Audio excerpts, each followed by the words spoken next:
Hey everyone, it's Erica Stapleton with the 12 News I-Team. We first reported this story in February 2024 about a double murder case in Phoenix that's been stuck in court for years, going in circles. But now we have a new ending. Justice isn't always a straight line. He should be punished. Sometimes it's delayed. Hoping and praying for the best. Sometimes it's denied. Very frustrating. But in this double murder case, we're just going in circles. Justice is stuck. Feels like they don't know what to do with the case, or they just don't want to deal with the case. As Michelle Rubio waits here, the man accused of killing her brother waits in jail after he was arrested for the crime a third time. He didn't deserve to get his life taken away the way it was. To Michelle, Danny Rubio was the ultimate big brother. He looked out for his little sisters. Very much.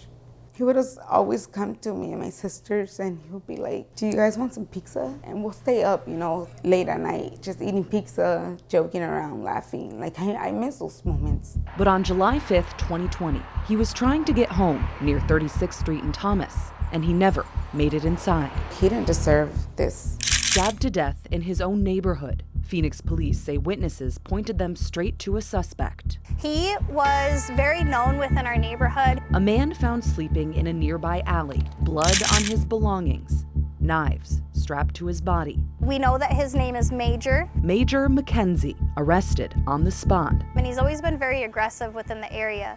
So when all of this kind of unfolded, it was so shocking and traumatic, but the behavior wasn't shocking from this specific individual.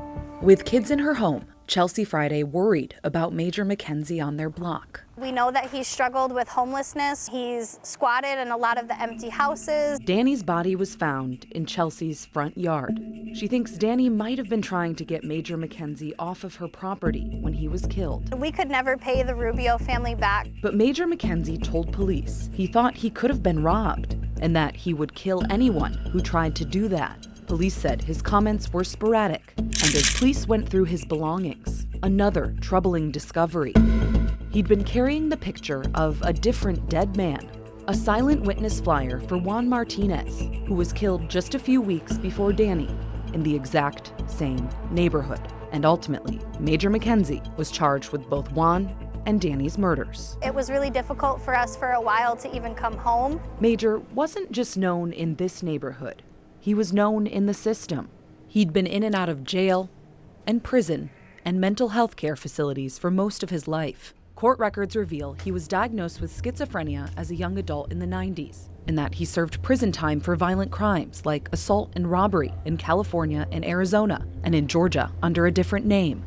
Throughout this time, records repeatedly reference his mental illness. Still, he wound up on the streets in Danny and Chelsea's neighborhood. There's no reason he should have been on the streets. He should have been being monitored. He should have been somewhere getting help. The I-Team found he was being monitored in the weeks before Juan and Danny were killed. In the spring of 2020, police records indicate Major Mackenzie was staying at a behavioral health home in the West Valley. And on May 17th, officers took him to a psychiatric facility. The paperwork doesn't say why, just that it was involuntary. And 2 days later, he was discharged. If you look closely at his discharge paperwork, which he still had when he was arrested, he was supposed to get more help. It states a follow-up appointment was requested, but it also reads that Major was not willing and able to sign off on it, and that no one was warned about his release. But there is someone who wishes she had been. He had been in a program, he'd had contact with police, he'd been evaluated, had been recommended he have an outpatient appointment, all leading up to his arrest. How does that sit with you? The courts, the system that's been put in place to keep all of us safe, including Major, failed. This is Major Mackenzie's sister, who asked we conceal her identity because she works in healthcare. We petitioned him many times because we did not want him to be a victim, nor someone else. For years, she said she and her family tried to get Major help. These family photos from times when they were connected. The weight of not being able to help your own family member who you see needs help and wants help, I would not wish it on anybody. despite wanting to be involved. She said many times he'd be released from care without their knowledge. It becomes a revolving door, not just for Major, but for many hospitalizations, the prison system.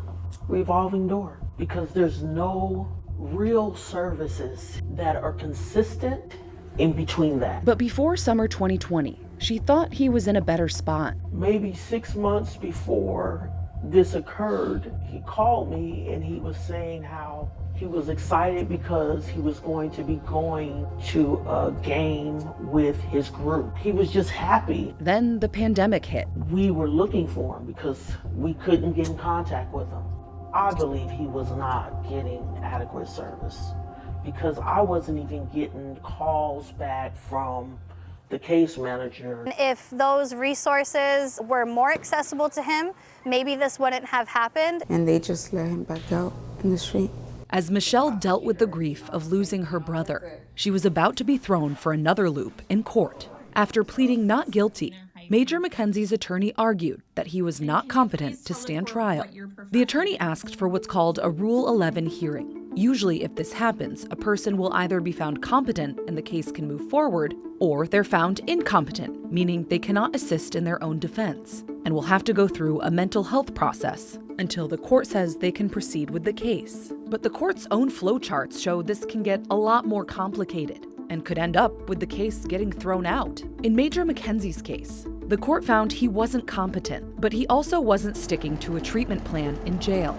So prosecutors asked the judge to force him to take medication. The medication is significantly likely to render this defendant competent. But the defense said this could violate his client's rights. He does not have the capacity, to stand trial. Is that correct?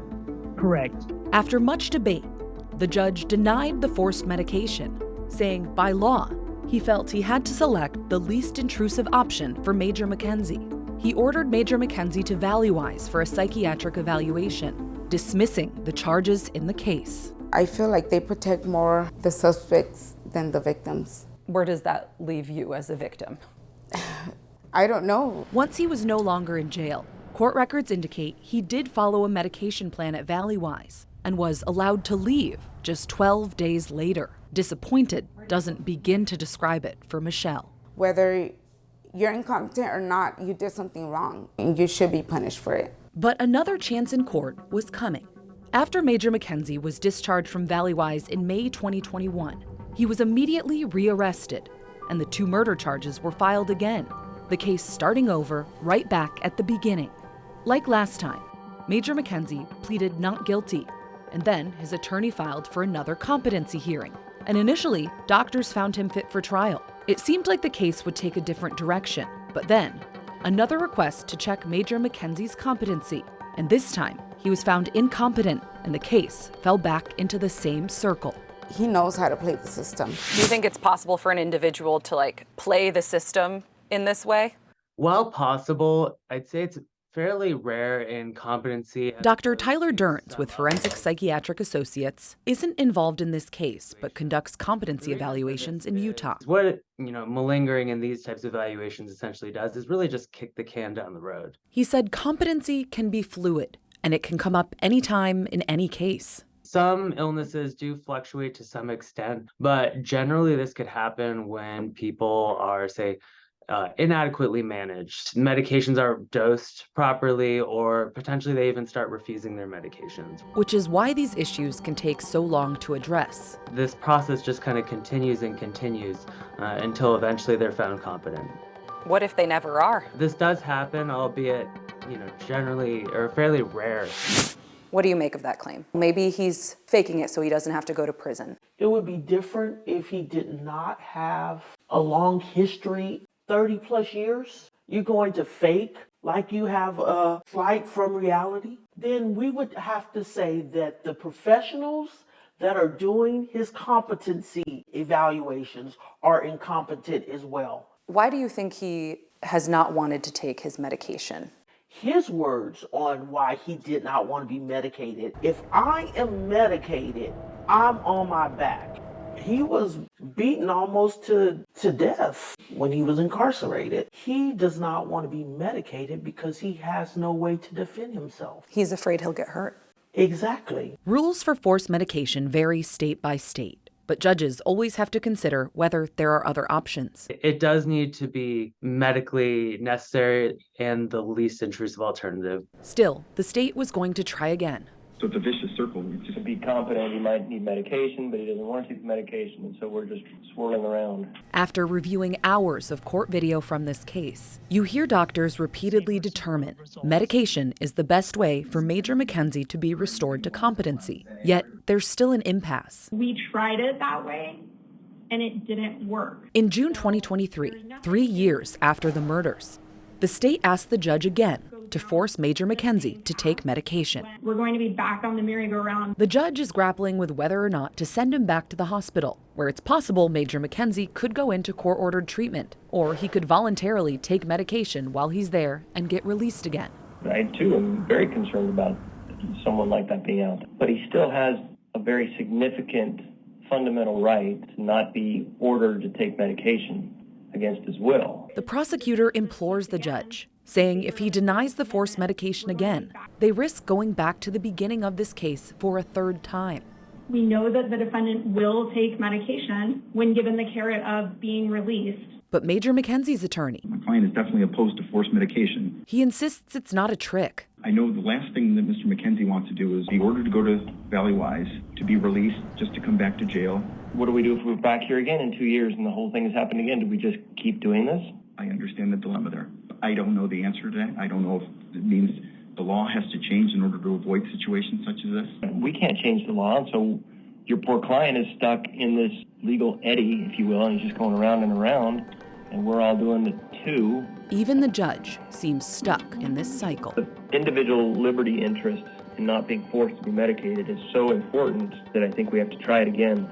He denied the forced medication, ordered Major Mackenzie back to Valleywise, and dismissed the murder charges again. Yes, it may put us back on this merry-go-round, I don't know. A month after that decision, another delay. What do we do? I don't know. Both sides back in court because Major Mackenzie did not go to Valleywise. Judge, what we have done in the past when Valleywise has refused to take a defendant because they think he's too dangerous. Too dangerous. A spokesperson for Valleywise says, on rare occasions, they won't admit someone if they could likely pose a great danger to other patients. Court paperwork shows bed capacity was also an issue. But by August 2023, Major Mackenzie had been evaluated. He complied with the treatment and was released again. And just like before, Major Mackenzie was rearrested. He was charged with the murders for a third time. And in this case, every time he's been sent to Valleywise, he has complied with the treatment. Yes. And every time he's in jail, he's been afraid to. He said, I have agreed to being medicated, but I'm doing it in a way where I will be safe. He would be better off medicated if he was hospitalized and medicated, not in the prison system. The loss of life and the charges against Major Mackenzie break his sister's heart. Just don't have words for it. And whatever the outcome is of it, it's going to be difficult to live with all of it. I do believe if he would have been able to get help, we would not even be having this conversation. Did you think all these years later you'd be in this position with the courts? No, I never thought that we would have to be starting a case after case after case against him because it was just going to be dismissed. As stuck as Michelle feels in this case, a lot's changed in the 3.5 years it's circled through the courts. Danny Rubio's neighbors have worked hard to keep their community safe. Neighborhood events like the Fall Festival. Nice snag, buddy. Chelsea put it on in Danny's honor. We've come a really long way within our community with the different things that we've battled. The neighborhood even came together to build this garden in his memory.